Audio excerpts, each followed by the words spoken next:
রাদিয়াল্লাহু আনহুমা রাসূলুল্লাহ সাল্লাল্লাহু আলাইহি ওয়াসাল্লামের কুরবানির গোশত বন্টন সম্পর্কে বলেন যে তিনি এক ভাগ নিজের পরিবারকে খাওয়াতেন, এক ভাগ গরিব প্রতিবেশীদেরকে দিতেন এবং এক ভাগ আত্মীয় স্বজনদেরকে দিতেন। তবে আলবানী রহিমাহুল্লাহ এখানে একটা মত উল্লেখ করেছেন। উনি বলেছেন যে আমি এটার সনদ জানতে পারিনি, এই হাদিসটা নিয়ে মতানৈক্য করেছেন। তবে এর অর্থের দিক থেকে যদি নেওয়া হয় হাদিসটা বিশুদ্ধ। তার মানে তুমি নিজে খাবে, তোমার আত্মীয় স্বজনদের খাওয়াবে এবং যারা গরিব মিসকিন তাদেরকে খাওয়াবে। এখান থেকে বোঝা যায় যে গোশত স্বাভাবিক 3 বন্টন হবে, এক ভাগ নিজে খাবে, এক ভাগ আত্মীয় স্বজনকে খাওয়াবে এবং এক ভাগ পাড়া প্রতিবেশী যারা অভাবী যারা চায় তাদেরকে খাওয়াবে।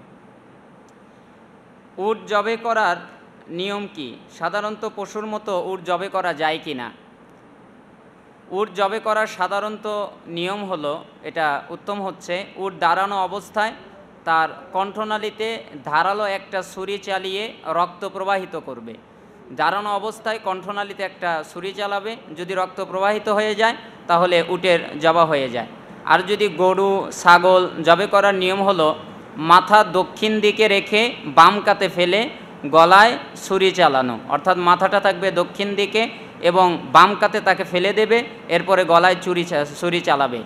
তবে বাধ্যগত অবস্থায় উটকে গরু ছাগলের মতো মাটিতে ফেলে জবে করলে নাজায়েজ হবে না, জায়েজ আছে। যেমন বনু হারেসার জনক এক ব্যক্তি উহুদের পাহাড়ি এলাকায় উট চড়াচ্ছিলেন। একটি মাদি উট হঠাৎ মুমূর্ষ হয়ে পড়লে তার বুকে একটি কাঠের সুচালো মাথা দিয়ে আঘাত করে রক্ত প্রবাহিত করা হয়।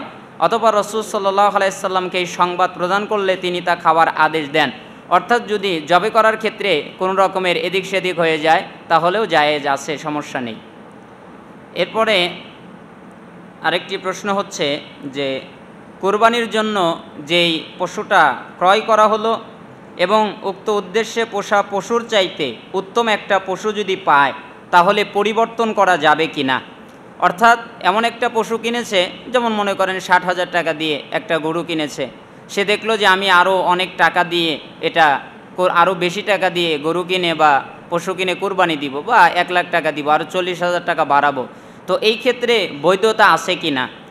এর সঠিক উত্তর হচ্ছে পোষা বা ক্রয় করা কোনো পশুকে কুরবানির জন্য নির্দিষ্ট করলে এবং সেই মর্মে যদি ঘোষণা দেওয়া হয় যে এটা কুরবানির, তাহলে আর বদল করা যাবে না। এটা হচ্ছে ওয়াকফের মতো, যে নির্দিষ্ট করা হয়েছে।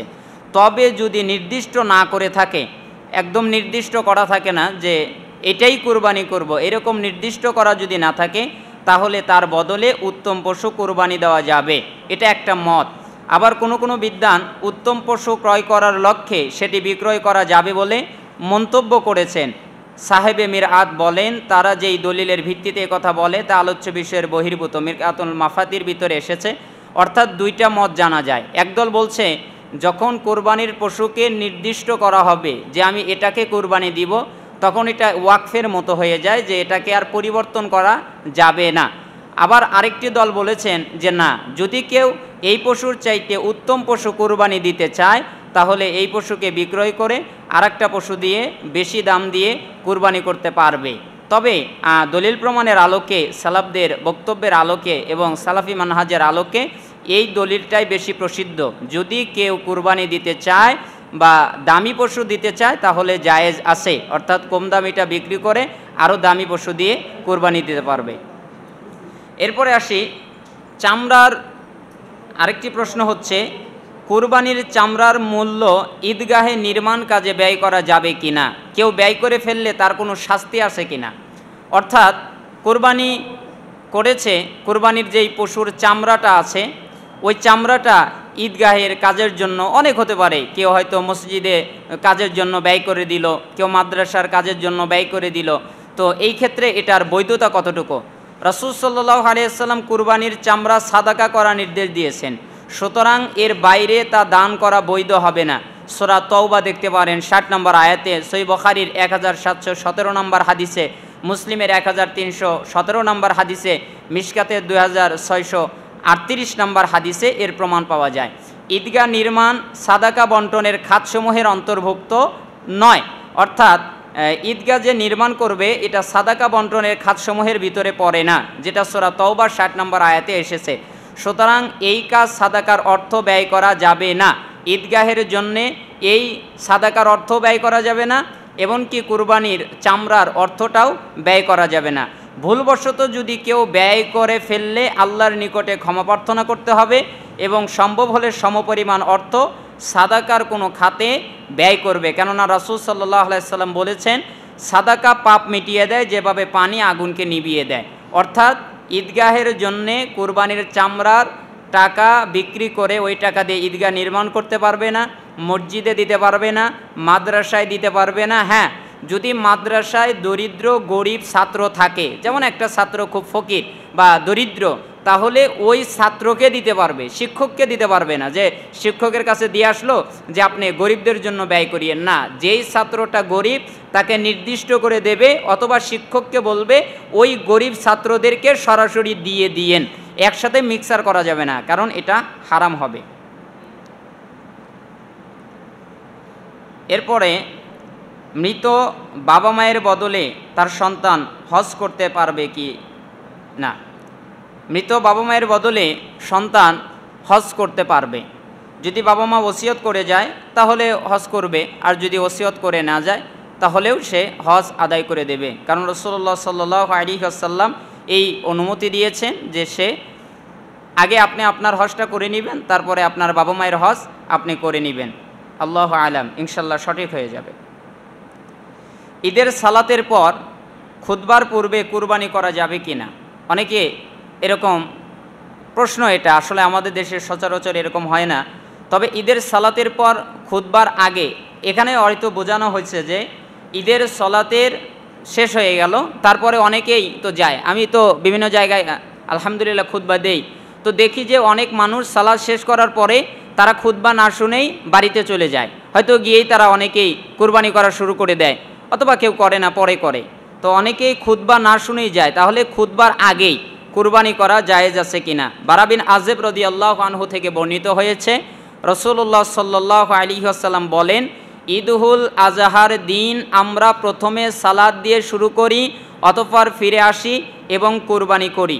এখন যেই ব্যক্তি এটা করলো সে আমাদের সুন্নাতের অনুসরণ করলো, আর যেই ব্যক্তি তার পূর্বে করলো সে তার নিজের পরিবারের জন্য মাত্র গোস্ত পাঠালো, এতে কুরবানির কোনো অংশই তার জন্য নাই। সহিহ বুখারীর 965 নম্বর হাদিস এটা, এবং মুসলিমের 1961 নম্বর হাদিসে এসেছে, এবং মিশকাতের 1435 নম্বর হাদিসে এসেছে।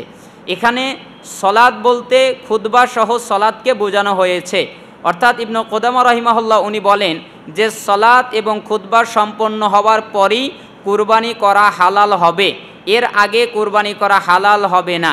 এছাড়া রাসূল সাল্লাল্লাহু আলাইহি ওয়াসাল্লাম এবং সাহাবায়ে কিরাম কেউ খুতবার পূর্বে কুরবানি করেছেন মর্মে কোনো প্রমাণ পাওয়া যায় না। অতএব এইরূপ কাজ করা সম্পূর্ণ শরীয়ত বিরোধী কাজ হবে।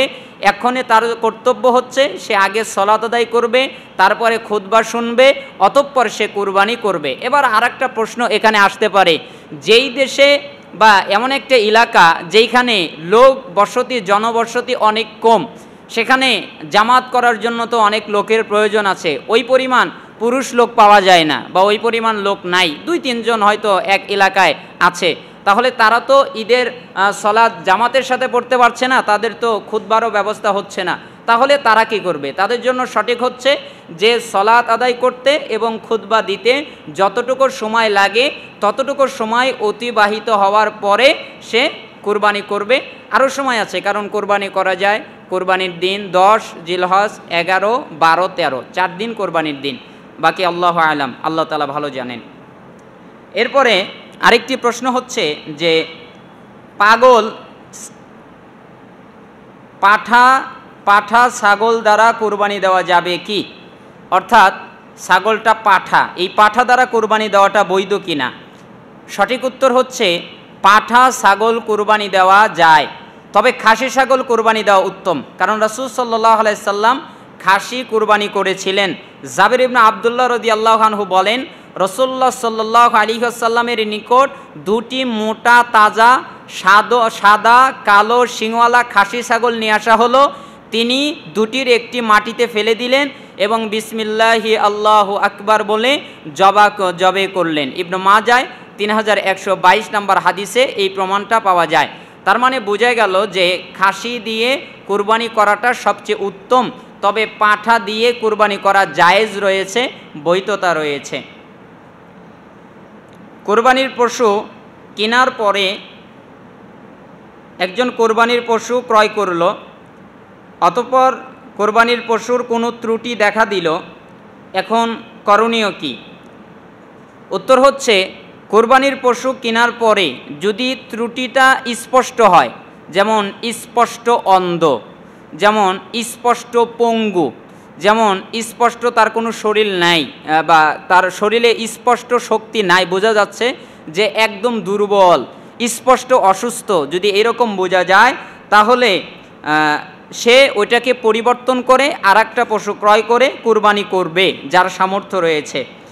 আর এটা দিয়ে যদি কুরবানি করা হয় স্পষ্ট অন্ধ, স্পষ্ট রোগী, স্পষ্ট খোরা, স্পষ্ট অসুস্থ বোঝা যায়, তাহলে ওই পশু দিয়ে কুরবানি করা জায়েজ হবে না, বৈধ হবে না। তবে যদি স্বাভাবিক অসুস্থতা থাকে, স্বাভাবিক ত্রুটি থাকে, তাহলে তা দিয়ে কুরবানি করাটা মাকরু, আদায় হয়ে যাবে, কিন্তু সওয়াব নেকি কম হবে। তবে সঠিক হচ্ছে যে কুরবানির পশুতে যদি স্পষ্ট রোগ দেখা যায় তাহলে সেটাকে পরিবর্তন করে আর একটা ভালো পশু দিয়ে কুরবানি করবে। বাকি আল্লাহু আলাম, আল্লাহ সুবহানাহু ওয়া তাআলা ভালো জানেন। কুরবানি একাধিক করা বৈধ আছে কিনা, কুরবানির একটির বেশি করা জায়েজ আছে কিনা, অর্থাৎ দেখা যায় যে একজন 3টা কুরবানি করলো, একজনে 5টা কুরবানি করলো, একজনে আরও কম বেশি কুরবানি করলো, এইটা বৈধ আছে কিনা? উত্তর হচ্ছে, সামর্থ্য থাকলে একাধিক কুরবানি করায় কোনো বাধা নেই। রাসূল সাল্লাল্লাহু আলাইহি ওয়াসাল্লাম নিজ পরিবার এবং উম্মতের পক্ষ হতে 2টি খাসি কুরবানি করেছেন। মর্মে বুখারীতে 5565 নম্বরে একটি হাদিস এসেছে, যা মিশকাতে 1453 নম্বরে হাদিস পাওয়া যায়। এছাড়া বিদায় হজের দিন তিনি 100টি উট কুরবানি করেছিলেন, যেটি ইবনে মাজায় 3076 নম্বর হাদিসে পাওয়া যায়। তবে নিজ এবং পরিবারের পক্ষ হতে একটি ছাগল কুরবানি যদি করে তাহলে তা যথেষ্ট হয়ে যাবে। তাবি বিদ্যান আতা বিন ইয়াসার রহিমাহুল্লাহ উনি বলেন, আমি আবু আইয়ুব আল আনসারী রাদিয়াল্লাহু আনহুকে রাসূলুল্লাহ সাল্লাল্লাহু আলাইহি সাল্লামের যুগে কুরবানি কেমন ছিল সে বিষয়ে জিজ্ঞেস করলে তিনি বললেন, সে সময় একজন লোক একটি ছাগল দ্বারা নিজের এবং নিজের পরিবারের পক্ষ হতে কুরবানি দিতেন, অতঃপর তা খেতেন ও অন্যকে খাওয়াতেন, অতঃপর লোকেরা তাতে বড়াই করত, তারপর সেটাই আছে যেমনটা তুমি দেখছো। এরপরে ধনাঢ্য সাহাবী আবু সারিয়া রাদিয়াল্লাহু আনহু বলেন, সুন্নাত জানার পর আমি পরিবারের পক্ষ হতে 1টি বা 2টি কুরবানি দিতাম, লোকেরাও পরিবার পিছু 1টি বা 2টি করে বকরি কুরবানি দিত, অথচ এখন প্রতিবেশীরা আমাদের বখিল বলছে। এই হাদিসগুলো বা প্রমাণাদির আলোকে বোঝা যায় যে 1টি অথবা 2টি কুরবানি দেওয়া উত্তম, তবে যদি কেউ আরও বেশি করে, একাধিক করে, তাহলে তা বৈধ রয়েছে এবং তা জায়েজ রয়েছে। এরপরে হাদিসে মোটা তাজা সুন্দর পশু কুরবানি করতে বলা হয়েছে। এক্ষণে ঔষধ প্রয়োগের মাধ্যমে পশুকে যদি মোটা তাজা করা হয় তাহলে শরিয়াতে কোনো বাধা আছে কিনা, অর্থাৎ যেহেতু বলা হয়েছে যে তোমরা সুন্দর সুস্থ পশু কুরবানি করো, তাহলে এখন যদি আমি ওষুধ দিয়ে, ইনজেকশন দিয়ে, কোনো মেডিসিন ব্যবহার করে ওইটাকে আরও মোটা করি অথবা ওইটাকে আরও তাজা করি, তাহলে এতে কোনো সমস্যা হবে কিনা?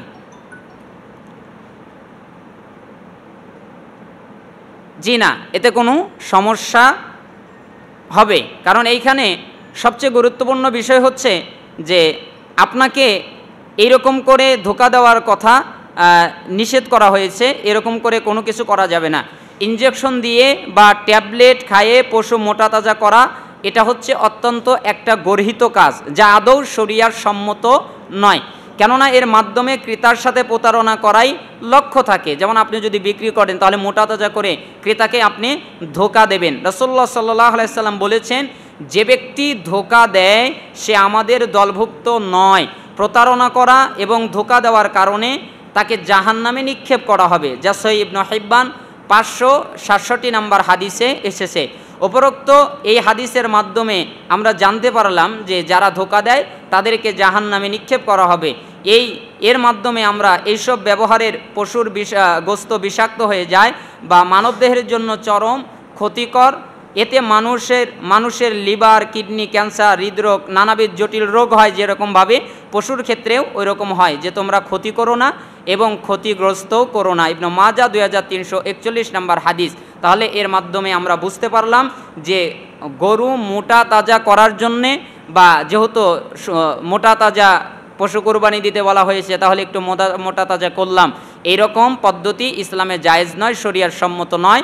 আল্লাহ সুবহানাহু ওয়া তাআলা আমাদেরকে এ থেকে বিরত থাকার তৌফিক দান করুন। পশুর পেটে বাচ্চা থাকা অবস্থায় ওই পশু কোরবানি করা যাবে কি না? সবচেয়ে উত্তম হচ্ছে যে যেই পশুটা বাচ্চা আছে পেটে, ওই পশুটা আপনি কোরবানি দেওয়ার জন্যে কিনবেন না, অথবা আপনি ওই পশুটা কোরবানি দেওয়ার নিয়ত করবেন না, কারণ যেহেতু পেটে বাচ্চা আছে। কিন্তু যদি কেউ করে ফেলে অথবা কিনে ফেলে, তাহলে এটা কি হবে? পেটে বাচ্চা থাকা অবস্থায় পশু কোরবানি করায় শরিয়াতে কোনো বাধা নাই, এটা জায়েজ। এছাড়া উক্ত পশুর গোস্ত খাওয়া যাবে, এমনকি রুচি হলে পেটের বাচ্চাও খেতে পারবে। আবু সাঈদ খুদরি রাদিয়াল্লাহু আনহু বলেন, আমি বললাম, হে আল্লাহর রসুল সাল্লাল্লাহু আলাইহি সাল্লাম, আমরা উটনি, গাবি, ছাগি জবে করি এবং কখনো কখনো আমরা তার পেটে বাচ্চা পাই, আমরা ওই বাচ্চা ফেলে দিব না খাবো? তখন রাসূল সাল্লাল্লাহু আলাইহি সাল্লাম বললেন, তোমাদের রুচি হলে খাবে, যদি তোমাদের ভালো লাগে তাহলে তোমরা খাবে, কারণ বাচ্চার মাকে জব করা বাচ্চাকে জব করার শামিল। যদি বাচ্চার মাকে জবা করা হয় তাহলে বাচ্চাকে জব করা হয়ে যায়, তবে যদি বাচ্চাটা জীবিত বের হয় তাহলে তাকে আবার জব করে নেবেন। আবু দাউদের 2828 নম্বর হাদিস দ্বারা আমরা প্রমাণ পেলাম যে এটা বৈধ রয়েছে। পশুর পেটে যদি বাচ্চা থাকে, ওই অবস্থায় যদি কুরবানি করে তাহলে তা জায়েজ। এরপরে যে বাচ্চাটা বের হয় ওটাকেও কুরবানি দিয়ে খাবে, বৈধতা রয়েছে। আর কারো যদি রুচি না হয় তাহলে তার ক্ষেত্রে ভিন্নতা রয়েছে, সে নাও খেতে পারে, বৈধতা রয়েছে। আমাদের সমাজে অনেকটি পরিবার আছে, যেমন মনে করেন যে কোনো একটা সংজ্ঞা, যেমন মনে করেন 300 জন লোক একটা সমাজে বাস করে। আমরা কোরবানির গোস্ত এক জায়গায় জমা করে ওই 300টা ভাগ করে যেই পরিবারে যত লোক আছে ওই পারে ততটা ভাগ তাদেরকে দেই। এভাবে গোস্ত বন্টন করা জায়েজ কি না? অর্থাৎ দেখা যায় যে অনেক সমাজ আছে সমাজতান্ত্রিক এরকম ব্যবস্থা করে, যেমন ওই সমাজে যতগুলো লোক আছে সবাই একটা মসজিদে গোস্ত জমা করে। আপনাদের এলাকায় হয় কি না? বিভিন্ন জায়গায় দেখা যায় যে তারা সবাই গোস্তগুলো নিয়ে মসজিদে জমা করে। এরপরে জমা করার পরে ওইখান থেকে ভাগ ভাগ করে তারা যারা দরিদ্র তাদের কাছে পৌঁছিয়ে দেয়। এমনটা জায়েজ আছে কি না?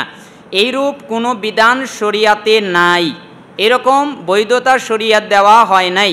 কারণ আল্লাহ সুবহানাহু ওয়া তাআলা বলছেন, তোমরা নিজেরা খাও, যারা চায় না তাদেরকে খাওয়াও, এবং যারা নিজেদের প্রয়োজন পেশ করে তাদেরকে খাওয়াও। সূরা হাজের 36 নম্বর আয়াতে আল্লাহ সুবহানাহু ওয়া তাআলা বলেছেন, অতএব কুরবানি দাতাগণ স্ব কুরবানির গোস্ত 1/3 এক স্থানে জমা করে মহল্লায় যারা কুরবানি করতে পারেনি তাদের তালিকা করে সুশৃঙ্খলভাবে তাদের মধ্যে বিতরণ করবেন এবং প্রয়োজনে তাদের বাড়িতে পৌঁছে দেবেন। বাকি 1/3 ফকির মিসকিনদের মধ্যে বিতরণ করবেন। অর্থাৎ যিনি কুরবানি করবেন দায়িত্বটা তার, তিনি নিজের জন্য যতটুকু ভাগ করে রেখেছেন তার নিজের জন্য রেখে দেবেন। আর আত্মীয় স্বজনের জন্য যা, এটা তার নিজের দায়িত্ব, সে আত্মীয় স্বজনের কাছে পৌঁছিয়ে দেবেন।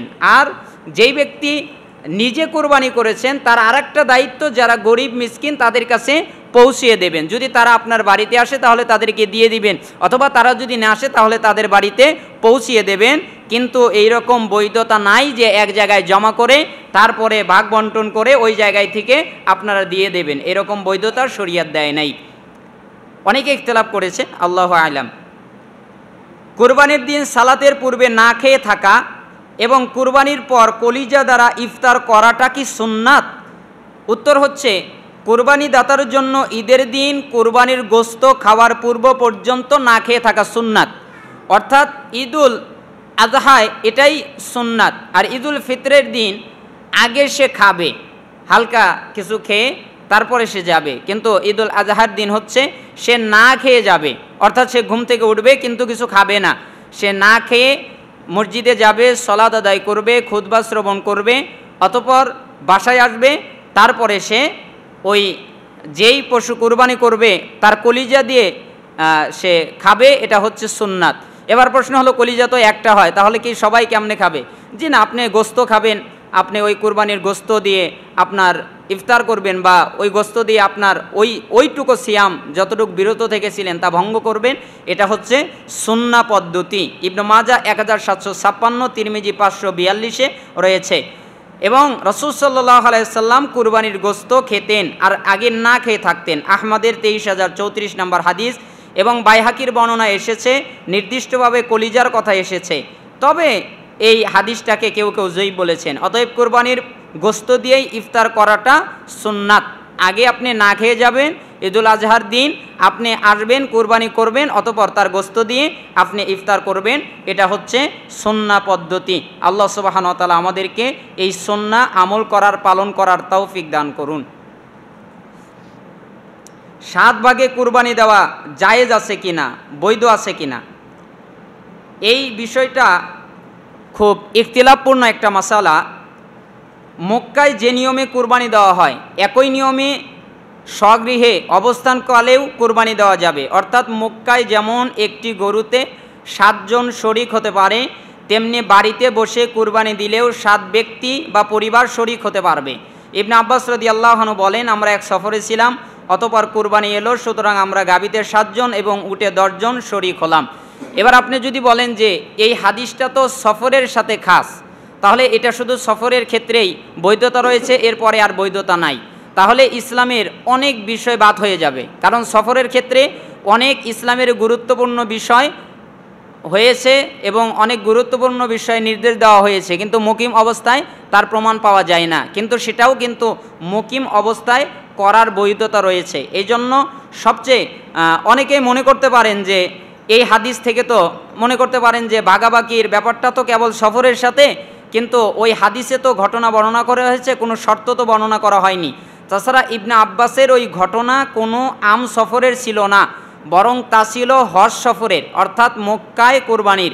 যেহেতু ইবনে আব্বাস মহানবী সাল্লাল্লাহু আলাইহি ওয়াসাল্লামের সাথে কুরবানি সফরে ছিলেন কেবল বিদায় হজে, ইতিপূর্বে তিনি নিজ পিতার সঙ্গে মক্কা বিজয় পর্যন্ত বসবাস করেছেন, অতঃপর তিনি কোনো যুদ্ধেও নবী সাল্লাল্লাহু আলাইহি ওয়াসাল্লামের সঙ্গে বের হননি, কারণ তিনি সাবালক ছিলেন না। ফতোয়া ইবনে তাইমিয়ায় এই ব্যাপারটা এসেছে। সুতরাং ওই হাদিসে সফরের কোনো কথা সাধারণ সফর মুসাফিরের কথা নয়, ওই হাদিসে বর্ণিত হয়েছে হজ সফরে কুরবানির বিধান, আর ওই বিধানই গৃহবাসীর জন্য হবে। ইবনে হাজম রাহিমাহুল্লাহ উনি বলেছেন যে লাইস সফরে কুরবানিতে ভাগাভাগি বৈধ বলেছেন, অথচ এই নির্দিষ্টকরণের কোনো অর্থ হয় না, অর্থাৎ স্বগৃহে অবস্থান করলেও কুরবানিতে ভাগাভাগি করতে পারবে, জায়েজ রয়েছে। এবার প্রশ্ন হলো উত্তম কোনটা? আপনি যদি আমার কাছে জিজ্ঞাসা করেন উত্তম কোনটা, তাহলে উত্তম হচ্ছে একা দেওয়া, কারণ রাসূলুল্লাহ সাল্লাল্লাহু আলাইহি ওয়াসাল্লাম নিজের পক্ষ থেকে একটা পশু কুরবানি করেছিলেন, ছাগল, খাসি। তাহলে আপনি নিজের পক্ষ থেকে একটা কুরবানি করবেন, এটা হচ্ছে সবচেয়ে উত্তম। তবে জায়েজ রয়েছে, 7 জন ভাগে কুরবানি দেওয়া জায়েজ রয়েছে, এটাই সালাফদের অভিমত। সমস্ত সালাফ আমাদের দেশে কয়েকজন আলেম ছাড়া, আমি নাম বলবো না, কয়েকজন ছাড়া পৃথিবীর সমস্ত আলেম, এমনকি সাহাবিদের পরে, তাবিদের পরে, তাবিদের পরে, ইমাম আবু হানিফা, ইমাম শাফি, ইমাম মালিক, ইমাম আহমদ ইবনে হাম্বল, অতঃপর যত বিদ্বান রয়েছে, ইবনে তাইমিয়া, শাইখুল ইসলাম ইবনে তাইমিয়া, বিন বাজ, শাইখ উসাইমিন, আলবানী রহিমুল্লাহ, কেউ দ্বিমত করেন নাই, সবাই বলেছেন যে 7 ভাগে দেওয়া যাবে। ইদানিংকালে আমাদের দেশে 2-1 জন আলেম তারা বলছেন যে দেওয়া যাবে না, তারা বৈধ নাই, কিন্তু সবচেয়ে উত্তম হচ্ছে একা দেওয়া, 7 ভাগে দেওয়া জায়েজ রয়েছে। দেশে দুর্যোগ চলাকালীন অবস্থায় কুরবানির টাকা বন্যার্তদের দান করতে পারবো কি? দেখেন, হাদিসে আমরা যা জানতে পারি সেটা হচ্ছে যে দান করার চেয়ে কুরবানি করার সওয়াবটা বেশি। আপনি যদি কুরবানি করেন তাহলে সওয়াব অনেক পাবেন। এবার আপনার কাছে প্রশ্ন হলো যে আপনি বন্যার্তদের কুরবানির পশুর টাকা দান করবেন কেন? আপনার কাছে কি তার অতিরিক্ত নাই? আপনি কি আর দিতে পারেন না? অন্য জায়গায় আপনি এই কথা বলেন না, অন্য জায়গায় আপনি টাকা ব্যয় করেন, অন্য জায়গায় আপনি আসবাবপত্র ব্যয় করেন, অন্য জায়গায় আপনি সব সহযোগিতা করেন, কিন্তু মানুষকে যখন সহযোগিতার কথা হয় তখন কেন কুরবানির কথা আসবে? কেন কুরবানির টাকা দিয়ে আপনি মানুষকে বন্যার্থদেরকে দান করবেন। আপনি এছাড়া এর বাহিরে যা আছে সবচেয়ে উত্তম হচ্ছে যে আপনি কুরবানির টাকার বাহিরে আপনার যে টাকা আছে তা থেকে দান করবেন, আর কোরবানির টাকা দিয়ে আপনি কুরবানি করবেন, কোরবানি দেওয়া বাদ দিয়ে ওটা বন্যার্থদের মাঝে দান করবেন না। কেউ কেউ বলেছে জায়েজ রয়েছে, তবে সবচেয়ে উত্তম হচ্ছে কোরবানির টাকা দিয়ে কোরবানি করবেন, আর আপনার অতিরিক্ত টাকা পয়সা থেকে আপনি বন্যার্থদের সহযোগিতা করবেন, দান করবেন। আল্লাহু আ'লাম, এটাই আমার কাছে উত্তম মনে হয়। প্রশ্ন হচ্ছে, কোরবানির ঈদের দিন হাঁস মুরগি জবাই করা কি নাজায়েজ? কোরবানির দিন এবং কোরবানির যে 4 দিন, ওই 4 দিন এবং তার আগে জিলহজের চাঁদ যখন উঠবে তখন থেকে নিয়ে কোরবানির দিনের আগ পর্যন্ত এবং কোরবানির দিন পশু পাখি যেইগুলো খাওয়া যায়, যেগুলো হালাল প্রাণী, এইগুলো জবে করা জায়েজ রয়েছে। আর যারা বলছে যে জবে করা যাবে না, তারা কুসংস্কারের ভিতরে রয়েছে। জবে করা যাবে না, এটা হচ্ছে একটা কুসংস্কার। এই কুসংস্কারের ভিতর থেকে আমাদেরকে বের হয়ে আসতে হবে। আপনি হাঁস মুরগি বকরি যেই কোনো হালাল প্রাণী আপনি জব করতে পারবেন। জিলহজের চাঁদ উঠলেও আপনি জব করতে পারবেন এবং কোরবানির দিনও আপনি জব করতে পারবেন। যেই দিন কোরবানির ওই দিনে জব করতে পারবেন, সলাত আদায়ের আগেও করতে পারবেন, পরেও করতে পারবেন, এবং এর পরবর্তী 3 দিন 11, 12, 13 জিলহজ আপনি জবে করতে পারবেন। কোনো সমস্যা ইসলামে নাই। যদি বলে সমস্যা আছে তাহলে সমস্যা। কি সমস্যা? যদি বলে কোরবানি করা যাবে না তাহলে সমস্যা। যদি বলে যে এটা জবে করা যাবে না হাঁস মুরগি তাহলে সমস্যা। তাহলে গুনাহ হবে, কুসংস্কারের গুনাহ হবে। সবচেয়ে উত্তম হচ্ছে কোরবানি দিন যেই কোনো প্রাণী জবে করা যাবে।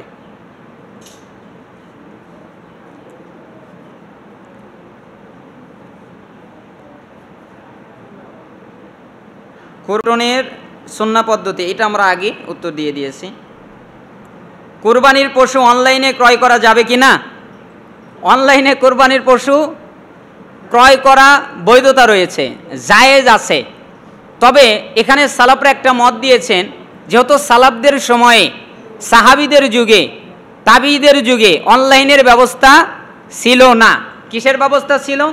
যে মধ্যস্থতায়, অর্থাৎ কেউ এসে খবর দিল যে ওই জায়গায় একটা ভালো পশু আছে, তখন উনি বললেন আচ্ছা ঠিক আছে ওই পশুটা তুমি ক্রয় করে ফেলো। এইরকম কিছু বর্ণনা পাওয়া যায়।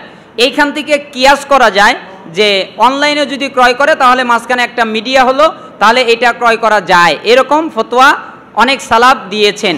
তবে সবচেয়ে উত্তম হচ্ছে আপনি দেখে পশুটাকে দেখবেন, তার সৌন্দর্য কেমন, তার হৃষ্টপুষ্ট কিনা, তার কোনো খুঁত আছে কিনা, এটা আপনি নিজের চোখে দেখে তারপরে কিনবেন। এটা হচ্ছে উত্তম পদ্ধতি। উত্তম পদ্ধতি রেখে আপনি জায়েজ পদ্ধতিতে কেন যাবেন? অতএব আপনি উত্তম পদ্ধতিটাই ফলো করবেন। আল্লাহ সুবহানাহু ওয়া তাআলা আপনাকে ফলো করার তৌফিক দান করুন উত্তম পদ্ধতিটা। একটি গরুতে 6 ভাগ কোরবানি, 1 ভাগ আকিকা করা যাবে কিনা? অর্থাৎ কোরবানির সাথে আকিকা করা যাবে কিনা? কোরবানির সাথে একটি ভাগ আকিকার উদ্দেশ্যে দেওয়া যথেষ্ট নয়। যেমন যথেষ্ট নয় একটি পশু কোরবানি আকিকার নিয়তে জবে করা। কোরবানি আকিকার জন্য পৃথক পৃথক পশু হতে হবে। অবশ্য যদি কোনো শিশুর আকিকার দিন কোরবানির দিনেই পড়ে এবং আকিকা জবে করে, তাহলে আর কোরবানি যদি না দেয় তাহলেও জায়েজ রয়েছে। অর্থাৎ কারো টাকা পয়সা নেই, আর্থিক সচ্ছলতা নাই, কোরবানির দিনই সন্তানের আকিকা বলল, তাহলে সে কি করবে? তাহলে সে কোরবানি না দেওয়ার পরিবর্তে সে যদি আকিকা করে তাহলে জায়েজ হয়ে যাবে। তাহলে কোরবানি যদি না দেয় তাহলেও চলবে। দুটি কারণ উপস্থিত হলে যে কোনো একটা করলে, যেমন 2টি গোসলের কারণ উপস্থিত হলে একটি গোসল করলেই যথেষ্ট। যে কেমন? যেমন জুমার দিনে ঈদের নামাজ পড়লে জুমা না পড়লেও চলে, যেমন বিদায়ের সময় হজের তাওয়াফ না করলেও চলে, জোহরের সময় মসজিদে প্রবেশ করে জোহরের সুন্নাত পড়লে পৃথক করে আর তাহিয়াতুল মসজিদ পড়তে হয় না, এবং তামাত্তু হজের কুরবানি দিলে আর পৃথকভাবে কুরবানি না দিলেও চলে। অর্থাৎ 2টা কাজ যদি একসাথে যুক্ত হয়, যেমন আপনার ফরজ গোসলও দিতে হবে এবং জুমার দিনে গোসল দিতে হবে, তাহলে আপনি গোসল করেছেন, আপনার হয়ে গেছে, একটা আদায় হয়ে গেছে। ঠিক আপনি কোরবানির দিন আকিকা পড়ে গেছে, আকিকা দিলেন, কোরবানি না দিলেও হবে, আল্লাহ তাআলা আপনাকে ক্ষমা করে দেবেন। কিন্তু একই পশুতে আপনি কোরবানিরও ভাগ দেবেন, আকিকারও ভাগ দিবেন, এটা সম্পূর্ণ হারাম।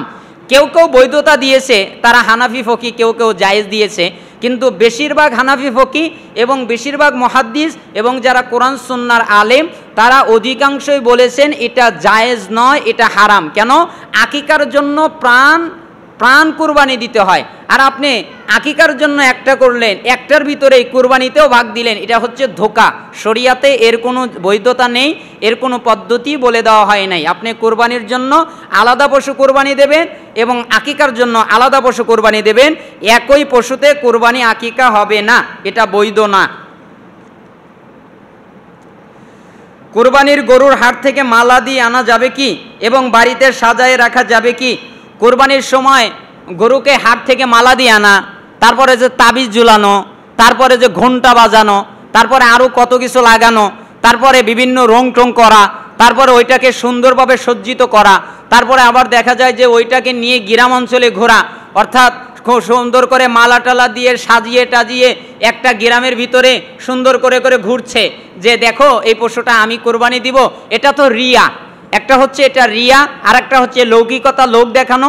রাসূল সাল্লাল্লাহু আলাইহি সাল্লাম বলেছেন আমি আমার উম্মতের ব্যাপারে সবচেয়ে বেশি ভয় করি হচ্ছে লোক দেখানো, ইবাদত, রিয়ার ব্যাপারে।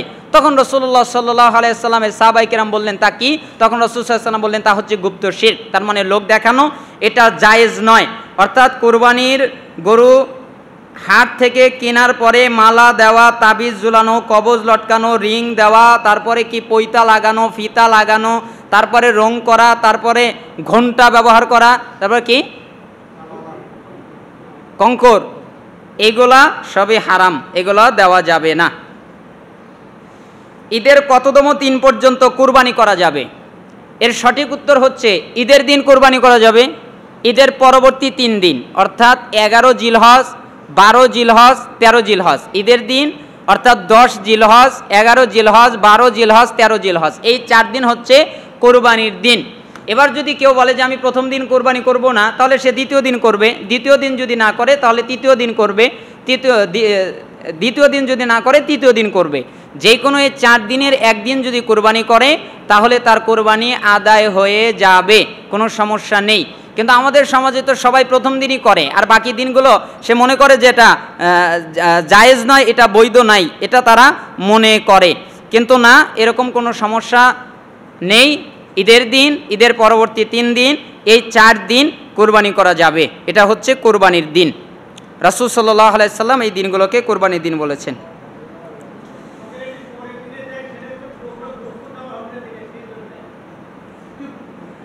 পরের দিন দেয় গোস্ত দেওয়া হবে না দেখে? না না, তা তো করবে না। পরের দিনও যদি কোরবানি করে, ঈদের দিন কোরবানি করলে যেই নিয়ম, অর্থাৎ নিজে খাবে, আত্মীয় স্বজনকে দেবে এবং গরিব মিসকিনদেরকে দেবে। পরের দিন কোরবানি করলে ওই একই নিয়ম, দ্বিতীয় দিন করলে একই নিয়ম, তৃতীয় দিন করলেও একই নিয়ম। এই 4 দিনের যে কোনো একদিন করলে একই নিয়ম, নিয়মের ভিতরে কোনো কম বেশি নাই। নিজে খাবে, আত্মীয় স্বজনকে দেবে এবং গরিবদেরকে দেবে। যদি তা না দেয় তাহলে গুনাহ হবে। আমাদের দেশে কুরবানির পশু জবাই করার সময় নাম বলা হয়, এটা কি ইসলাম সম্মত? নাম 2 ভাবে বলা হয়, 2 ভাবে নাম বলা হয়। একটা হচ্ছে যে আব্দুর রহমানের নামে, আব্দুল্লাহর নামে কোরবানি করলাম, অথবা আমাদের পরিবারের 7 জনের নামে কোরবানি করলাম। হে আল্লাহ, এটা আমাদের অমুক অমুক বলে, মানে হুজুররা কি করে বলে যে কার কার নামে কোরবানি, এটা বলে একটা লম্বা লিস্ট করে, 7 জন বা আরও বেশি বা কম, বা পরিবারে কার কার নামে নাম বলে, তারপরে দোয়ার ভিতরে নাম বলা শুরু করে দেয়, বলে তারপরে এই শব্দ প্রয়োগ করে, এই বা আব্দুর রহমান, আব্দুল্লাহ, আব্দুল কুদ্দুস, এদের নামে কোরবানি দিলাম। এই কথা যদি বলে তাহলে শিরক হবে। কি হবে? শিরক। কারণ আল্লাহ সুবহানাহু ওয়া তাআলা বলেছেন কুল ইন্না সলাতি ওয়া নুসুকি ওয়া মাহইয়ায়া ওয়া মামাতি লিল্লাহি রাব্বিল আলামিন। আল্লাহ তাআলা বলছেন যে বলো নিশ্চয়ই আমার সলাত, নিশ্চয়ই আমার কুরবানি, নিশ্চয়ই আমার জীবন, নিশ্চয়ই আমার মরণ সব কিছু আল্লাহর জন্যে। তার মানে আমার কোরবানিটাও আল্লাহর নামে। তাহলে কি বলা যাবে? বলা বৈধ এইভাবে যে আব্দুর রহমানের পক্ষ থেকে আব্দুল্লাহর পক্ষ থেকে, অথবা 7 জন 8 জনের নাম বলে যদি বলে এই 8 জনের পক্ষ থেকে কুরবানি করলাম, আল্লাহ আব্দুল্লাহর পক্ষ থেকে, আব্দুর রহমানের পক্ষ থেকে, আব্দুল কুদ্দুসের পক্ষ থেকে কুরবানি করলাম, এইটা জায়েজ, কিন্তু নামে করলাম এইটা হারাম, শিরক হবে। দাঁত দেখে কুরবানির পশুর বয়স নির্ধারণ করা যায়, এটা কি ঠিক? দাঁত দেখে যারা অভিজ্ঞ তারা বয়স নির্ধারণ করতে পারে, তবে উটের জন্যে 5 বছর এবং গরু মহিষ এগুলোর জন্য 2 বছর এবং ছাগল ছাগি ভেড়া দুম্বা এগুলোর জন্য 1 বছর। তবে আরেকটা হাদিসে আছে ভেড়ার ক্ষেত্রে, ভেড়ার যদি 6 মাস হয় আর যদি মনে হয় 1 বছরের বাচ্চার সাথে ছেড়ে দিলে কম বেশি মনে হয় না, মনে হয় যে একই। 6 বছরের বাচ্চা 1 বছরের সাথে ছেড়ে দিলে মনে হয় একই, মনে হয় 1 বছর হয়েছে, কিন্তু মূলত 6 মাস ভেড়ার ক্ষেত্রে, দুম্বার ক্ষেত্রে জায়েজ রয়েছে। বাকি ছাগির ক্ষেত্রে 1 বছর লাগবে, ছাগলের ক্ষেত্রে 1 বছর পূর্ণ হতে হবে, এর আগে কুরবানি করা যাবে না।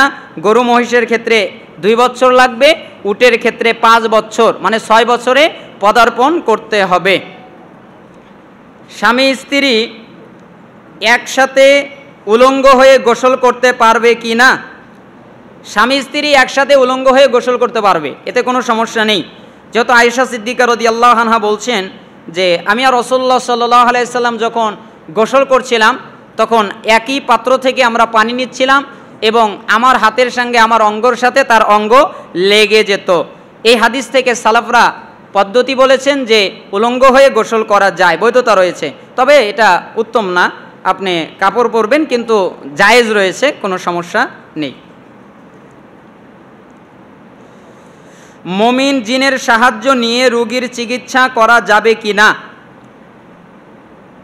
জিনের সাহায্য নিয়ে মূলত সালাফরা কিছু না করতেই বলেছেন, কেননা তাতে ইমানের ঘাটতি হয়ে যায়, কখনো ক্ষেত্রে ইমান দুর্বল হয়ে পড়ে, তাদের ক্ষেত্রে ভরসা চলে যায়।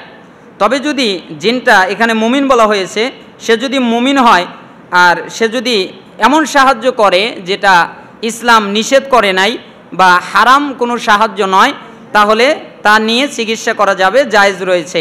তবে উত্তম হচ্ছে সে কোরআনুল কারীমের মাধ্যমে, হাদিসে যেই দোয়াগুলো রয়েছে ওই দোয়াগুলোর মাধ্যমে এবং কোরআনুল কারীমে যেই জারফুকের কথা আল্লাহ সুবহানাহু ওয়া তাআলা বলেছেন ওইগুলোর মাধ্যমে ফুক দেবে, ওইগুলোর মাধ্যমে জারফুক করবে, এটাই হচ্ছে সবচেয়ে উত্তম। এবং আল্লাহ সুবহানাহু ওয়া তাআলার কাছে সাহায্য চাবে, আল্লাহ সুবহানাহু ওয়া তাআলার কাছে পানা চাইবে, সূরা ফালাক, সূরা নাস এইগুলো দিয়ে রুকিয়া করবে, তাহলে এগুলাই উত্তম।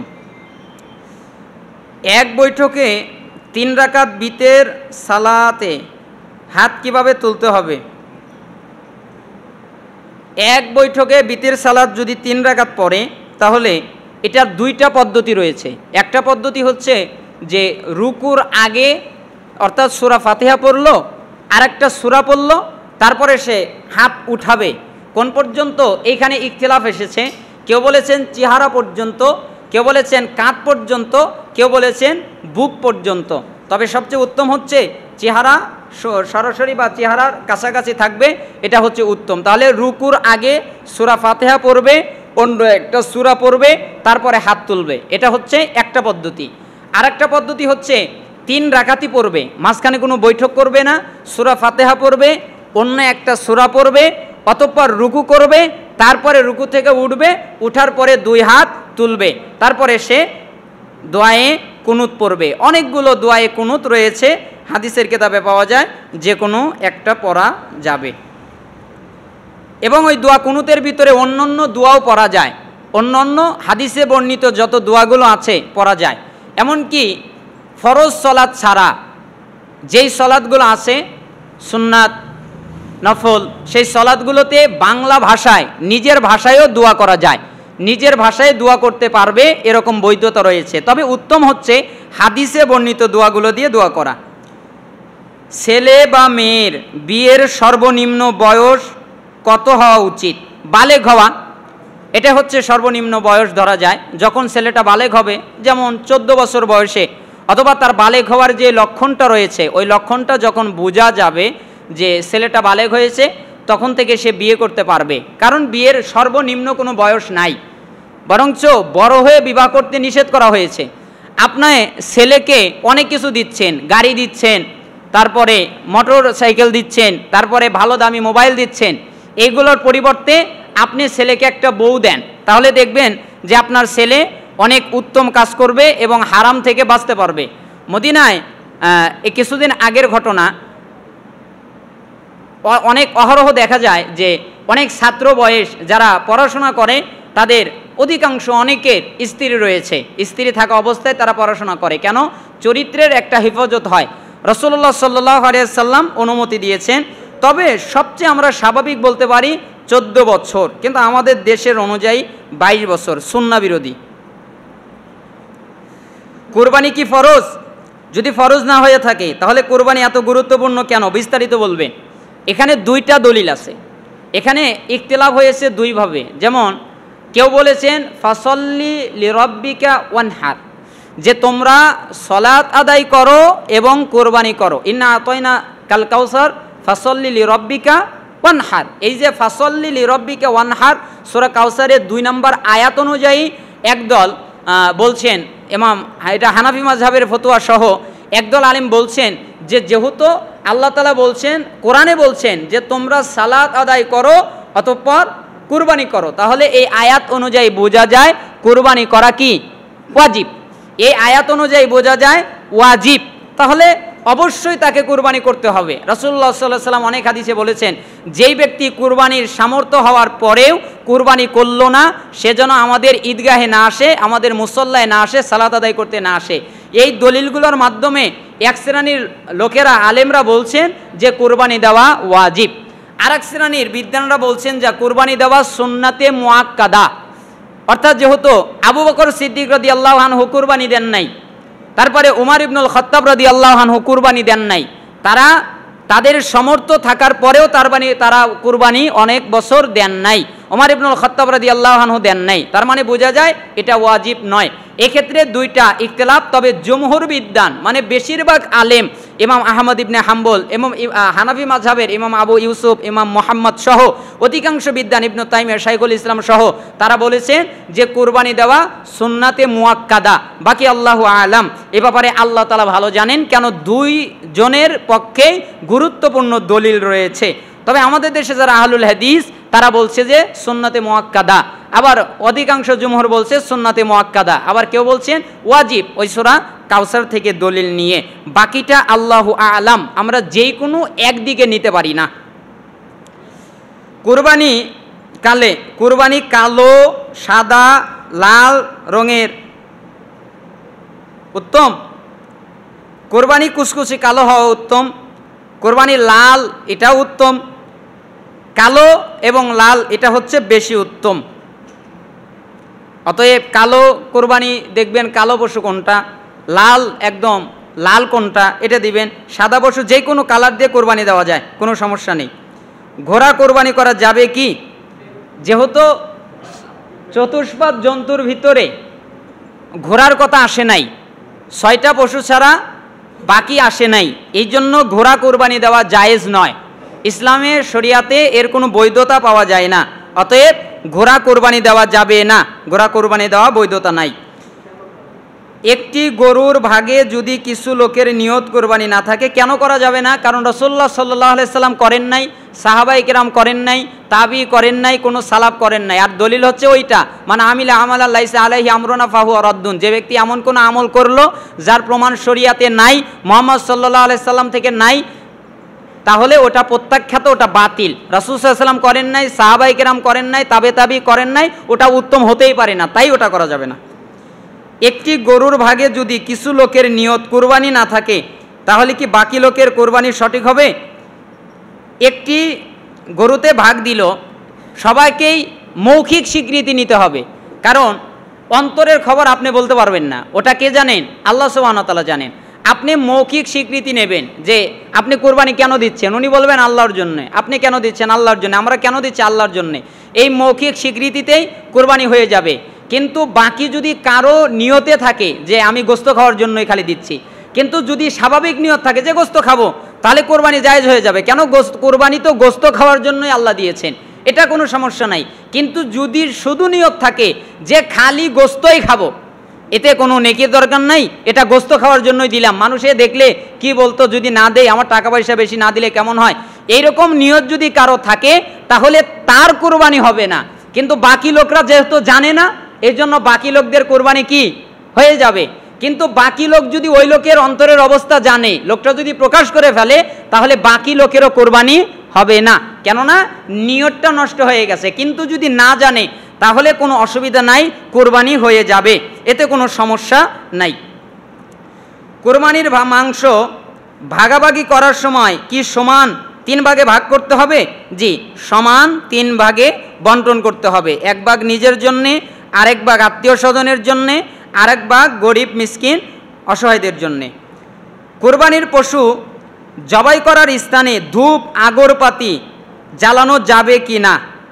জি না, কোরবানির পশু জবাই করার স্থানে ওই জায়গায় ধূপ জ্বালানো যাবে না, আগরবাতি জ্বালানো যাবে না, বাতি দেওয়া যাবে না, লাইট দেওয়া যাবে না, আলো করা যাবে না, তারপরে জাঁকজমক করা যাবে না, তারপরে বাউন্ডারি করা যাবে না, তারপরে আরও কত কিছু করা যায়, এগুলো করা যাবে না। কেন? এইগুলো সব কিছু হচ্ছে কুসংস্কার, যেইগুলোর বৈধতা দেওয়া হয়নি। অতএব এইগুলো থেকে বিরত থাকবেন।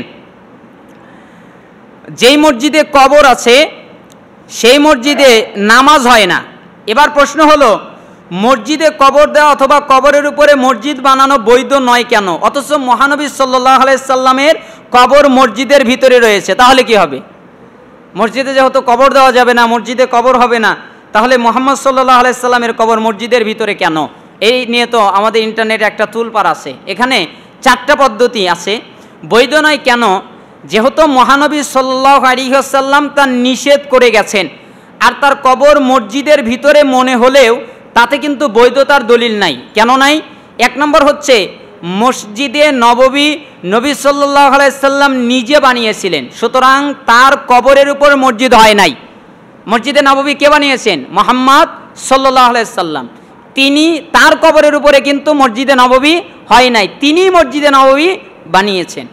আরেকটা হলো তার ইন্তেকালের পর তার কবর মসজিদে হয়নি, তার কবর কোথায় হয়েছিল? মা আয়েশা সিদ্দিকা রাদিয়াল্লাহু আনহার ঘরের ভিতরে হয়েছিল। তৃতীয় হচ্ছে যে মসজিদে নববী সম্প্রসারণের সময় মা আয়েশার ঘর যখন মসজিদের শামিল আনা হয় তখন তা সাহাবাগণের ঐক্যমতে ছিল না, সাহাবিগণ একমত ছিল না, বরং সেই সময় অধিকাংশ সাহাবায়ে কেরাম পরলোকগত অর্থাৎ ইন্তেকাল করেছিলেন। আর তা ছিল প্রায় 94 হিজরিতে। যে সকল সাহাবা তখন বর্তমান ছিলেন তাদের মধ্যে অনেকেই ওই কাজের প্রতিবাদ করেছিলেন। তাবিদের মধ্যে যারা প্রতিবাদ করেছিলেন তাদের মধ্যে সাঈদ বিন মুসাইয়িব রাহিমাহুল্লাহ অন্যতম ছিলেন। চতুর্থ কারণ হচ্ছে মা আয়েশার হুজরা মসজিদের শামিল হওয়ার পরেও কবর মসজিদে নয়, বরং তা পৃথক কক্ষে সংরক্ষিত আছে। 3টি দেওয়াল এবং রেলিং দিয়ে তা পৃথক করা আছে। ভিতরের দেওয়াল দেওয়া আছে 3 কোণা আকারে, যাতে তার পশ্চাতে কেউ নামাজ পড়তে দাঁড়ালে সরাসরি কবর সামনে না পড়ে। বলা বাহুল্য হচ্ছে মহানবী সাল্লাল্লাহু আলাইহি সাল্লামের কবর দেখে মসজিদের ভিতর কবর দেওয়ার বৈধতার দলিল পেশ করা শুদ্ধ নয়। এই 4টা কারণে বৈধতা নেই। যেহেতু ওটা 3 কোণা আকার বিশিষ্ট করে দেওয়া, বোঝা যায় না যে কোন দিকে কবর রয়েছে, এই জন্য মসজিদে কবর দেওয়া, কবরের উপরে মসজিদ বানানো, কবরের উপরে সালাত আদায় করা এটা বৈধ হবে না, এটা জায়েজ নেই। ইয়া রাসূল আল্লাহ, ইয়া আলী, ইয়া জিলানি বলা কি বৈধ? অনেকে বলে যে শক্তির জন্য বলে না ইয়া আলী, আস্তাগফিরুল্লাহ, আবার বলে কি অনেক কিছু বলে, তাহলে এইগুলো বলা জায়েজ কি না? উদ্দেশ্য যদি আপদে বিপদে আহ্বানে বা সাহায্য প্রার্থনা করা হয় তাহলে তার শিরিকে আকবর। এমন শিরিক মুসলিমকে ইসলাম থেকে খারিজ করে দেয়। মহান আল্লাহ তাআলা সূরা নামলের 62 নম্বর আয়াতে বলেছেন, অথবা তিনি যিনি আত্মের আহ্বানে সাড়া দেন যখন সে তাকে ডাকে এবং বিপদ আপদ দূরীভূত করেন এবং তোমাদেরকে পৃথিবীর প্রতিনিধি করেন, আল্লাহর সঙ্গে অন্য কোনো উপাস্য আছে কি? তোমরা অতি সামান্যই উপদেশ গ্রহণ করে থাকো। সে আবার আরেকটি আয়াত সূরা আহকাফে আল্লাহ বলছেন 5 নম্বর আয়াতে, সে ব্যক্তি অপেক্ষা অধিক বিভ্রান্ত কে, জালেম কে, যে আল্লাহর পরিবর্তে এমন কিছুকে ডাকে যা কিয়ামত দিবস পর্যন্ত তার ডাকে সাড়া দেবে না, আর তারা তাদের ডাক সম্বন্ধে অবহিত নয়। প্রসঙ্গত হচ্ছে উল্লেখ্য যে কোনো সৃষ্টির কাজে সাহায্য প্রার্থনার আহ্বান 3 শর্তে বৈধ। অর্থাৎ একটা মানুষের কাছে, একটা সৃষ্টির কাছে, একটা প্রাণীর কাছে 3 অবস্থায় বৈধ আছে সাহায্য চাওয়া যায়। তা কি? যার নিকট সাহায্য চাওয়া হবে তাকে পার্থিব জীবনে জীবিত হতে হবে। অর্থাৎ আমি যার কাছে সাহায্য চাবো, যে কোনো সাহায্য হতে পারে, তাকে জীবিত হতে হবে। তাকে মরে গেলে হবে না, যে মাজারে শুয়ে আছে, কবরে শুয়ে আছে, তার কাছে সাহায্য চাওয়া যাবে না, জীবিত হতে হবে। অতঃপর তাকে উপস্থিত বা আহ্বান শুনতে পাচ্ছে এমন অবস্থায় থাকতে হবে। যেমন জীবিত, ও অনেক দূরে আছে, যেমন পিসাব আছে হলো চট্টগ্রাম আর আমি আছি হলো এইখানে, আমার কথা তো সে শুনছে না, আমার কাছাকাছি থাকতে হবে। আর একটা হচ্ছে যে সাহায্য চাওয়া হচ্ছে সেই সাহায্য করার মতো তার ক্ষমতা থাকতে হবে। এখন আমি এমনের কাছে সাহায্য চাইলাম, তার সাহায্য করার কোনো ক্ষমতা নেই, তাহলেও কিন্তু তা হবে না, কোনো রকমভাবেই তা জায়েজ হবে না। সবচেয়ে উত্তম হচ্ছে কার কাছে 3 অবস্থায় বৈধ, ওই লোকটাকে জীবিত হতে হবে, ওই লোকটাকে উপস্থিত হতে হবে, ওই লোকটাকে সাহায্য করার সক্ষমতা থাকতে হবে। এছাড়া সর্ব ধরনের সাহায্য প্রার্থনা চাওয়া, ইয়া আলী বলা, ইয়া জিলানি বলা, শিরক হারাম। আল্লাহ সুবহানাহু ওয়া তাআলা আমাদেরকে শিরক থেকে রক্ষা করুন। অনেক শিক্ষিত মুসলিম পরিবার আছে যারা কোরআন শেখে না, আবার শিখে থাকলেও নিয়মিত তেলাওয়াত করে না, আবার তেলাওয়াত করলেও মানে বুঝে পড়ে না, বুঝলেও যথাযথ আমল করে না। এদের আলমারি আর এদের দেওয়াল তাকে বড় যত্নের সাথে কোরআন রাখা থাকে। এদের ব্যাপারে উপদেশ কি? চমৎকার। অর্থাৎ সে কোরআনুল কারীম পড়ে, আবার কেউ আছে পড়েই না, আবার পড়লেও অর্থ বোঝে না, আবার অর্থ বুঝলেও তা যথাযথ আমল করে না। এদের ক্ষেত্রে কি হবে? এই শ্রেণীর মুসলিমরা সেই লোকদের মতো যাদের বিরুদ্ধে কোরআন বর্জন করার অভিযোগ আছে। মহান আল্লাহ তাআলা সূরা ফুরকানের 30 নম্বর আয়াতে বলেছেন যে রাসূল বলে, হে আমার প্রতিপালক, আমার এই সম্প্রদায় ইন্না হাদাল কোরআন, আমার এই সম্প্রদায়ের লোকেরা কোরআনকে পরিত্যাজ্য গণ্য করেছে, অতএব আমি তাদের বিরুদ্ধে আজকে বিদ্রোহ করলাম, আপনার কাছে সাক্ষ্য দিলাম। তাদের মধ্যে এমন লোকও থাকতে পারে যাদের ব্যাপারে আল্লাহ তাআলা বলেছেন, ওমান আ'রাদা আন যিকরি ফাইন্না লাহু মাঈশাতান দনকা ওয়া নাহশুরুহু ইয়াউমাল কিয়ামাতি আ'মা। যে ব্যক্তি আমার স্মরণ থেকে বিমুখ হবে অবশ্যই তার হবে সংকীর্ণময় জীবন, এবং আমি তাকে কিয়ামতের দিন অন্ধ অবস্থায় উঠাবো। সূরা তাহার 124 নম্বর আয়াত। আবার সূরা কাহফের 100 এবং 101 নম্বর আয়াতে আল্লাহ তাআলা বলছেন, সেদিন আমি জাহান্নামকে প্রত্যক্ষভাবে উপস্থিত করব সত্য প্রত্যাখ্যানকারীদের নিকট। যাদের চক্ষু ছিল তারা আমার স্মরণ কোরআনের ব্যাপারে অন্ধ, এবং যারা শুনতেও এবং ছিল অপারক তাদের বিরুদ্ধে দাঁড়াবে।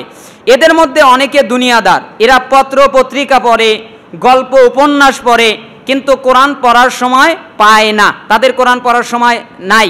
এই শ্রেণীর লোকদের থেকে বিমুখ হতে নির্দেশ রয়েছে। সূরা নাজমের 29 এবং 30 নম্বর আয়াতে এসেছে, অতএব তাকে উপেক্ষা করে চলো যে আমার স্মরণে বিমুখ এবং যে শুধুই পার্থিব জীবনে কামনা করে, তাদের জ্ঞানের দৌড় এই পর্যন্ত। নিশ্চয়ই তোমার প্রতিপালকই ভালো জানেন যে তার পথ থেকে বিচ্যুত হয়, এবং তিনি ভালো জানেন কে সৎপথ প্রাপ্ত। অনেকেই কোরআনকে কেবল তাবিজ এবং মৃতের আত্মার কল্যাণে ব্যবহার করে, তাবিজ আকারে ব্যবহার করে, কে মরে গেছে ওই সময় ব্যবহার করে। অথচ কোরআন অবতীর্ণ হয়েছে জীবিত মানুষের আমল করার জন্যে, মৃত ব্যক্তির জন্য নয়, জীবিত মানুষের জন্য। আল্লাহ তাআলা বলছেন সূরা সদের 29 নম্বর আয়াতে, আমি এই কল্যাণময় গ্রন্থ তোমাদের প্রতি অবতীর্ণ করেছি যাতে মানুষ এর আয়াতসমূহ অনুধাবন করে এবং বুদ্ধিমান ব্যক্তিগণ উপদেশ গ্রহণ করে। এবং সূরা ফাতিরের 29 এবং 30 নম্বরেও এসেছে। মহানবী সাল্লাল্লাহু আলাইহি ওয়াসাল্লাম বলেছেন, তোমরা কোরআন পাঠ করো, কেননা কোরআন কিয়ামতের দিন পাঠকারীর জন্য সুপারিশ রূপে উপস্থিত হবে। সহিহ মুসলিম 804 নম্বর হাদিস। আবার এসেছে তিরমিজির ভিতরে, যেই ব্যক্তি আল্লাহর কিতাবের একটি বর্ণ পাঠ করবে তার একটি নেকি হবে, একটি নেকি 10টা নেকির সমান। আমি বলছি না আলিফ একটি অক্ষর, লাম একটি অক্ষর, মিম একটি অক্ষর।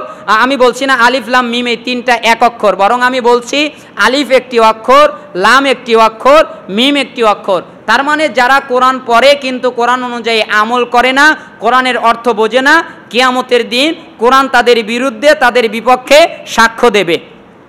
আল্লাহ সুবহানাহু ওয়া তাআলা আমাদেরকে এই পাপ থেকে বাঁচার তৌফিক দান করুন এবং এই পাপ থেকে হেফাজত করুন।